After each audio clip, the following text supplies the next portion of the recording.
Welcome friends, welcome to India சமையல். இன்றைக்கி வீடியோவில் ஹெல்த்தியான பிரேக்ஃபாஸ்ட் ரெசிபி எப்படி பண்ணலான்னு சொல்லி பார்க்கலாம். நம்ம சேனலில் ஃபஸ்ட் டைம் பார்க்குறதா இருந்தால் சப்ஸ்கிரைப் பண்ணி வச்சுக்கோங்க. இப்போ ஒரு மிக்சிங் பவுலில் கொஞ்சமாக கேரட் எடுத்துக்கலாம். அதே அளவு பீட்ரூட் எடுத்துக்கோங்க.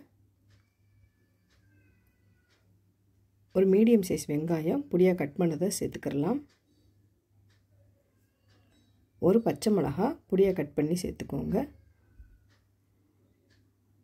கொஞ்சமாக கருவேப்பிலை, கொஞ்சமாக கொத்தமல்லி இலை,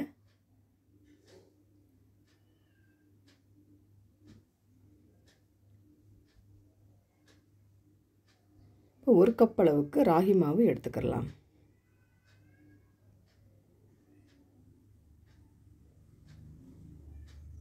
தேவையான அளவு உப்பு சேர்த்துக்கோங்க.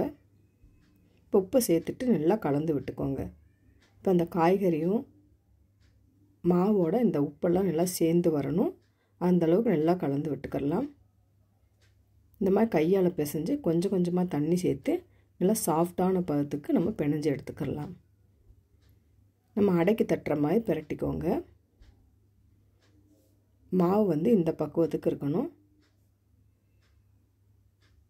இப்போ ஒரு தோசை கடாய் எடுத்துக்கோங்க. கொஞ்சமாக இந்த மாதிரி ஆயில் தடவிக்கிறலாம். மாவு கொஞ்சமாக எடுத்து கையால் தண்ணியை தொட்டு தொட்டு இந்த மாதிரி தட்டிக்கோங்க. எல்லா இடமும் ஸ்ப்ரெட் ஆகிற மாதிரி தட்டி எடுத்துக்கோங்க. நடுவில் இந்த ஸ்பூனை வச்சு இந்த மாதிரி ஹோல்ட் பண்ணிக்கிட்டிங்கன்னா நல்லா வெந்து வரும். கொஞ்சமாக எண்ணெய் ஆட் பண்ணிக்கிறலாம். ஸ்டவ்வை மீடியம் ஃப்ளேமில் வச்சுக்கோங்க. இப்போ திருப்பி போட்டுடலாம். இப்போ ரெண்டு பக்கமும் நல்லா வெந்து வரணும். இப்போ பார்த்தீங்கன்னா நல்லா வெந்துருச்சு. எடுத்துடலாம்.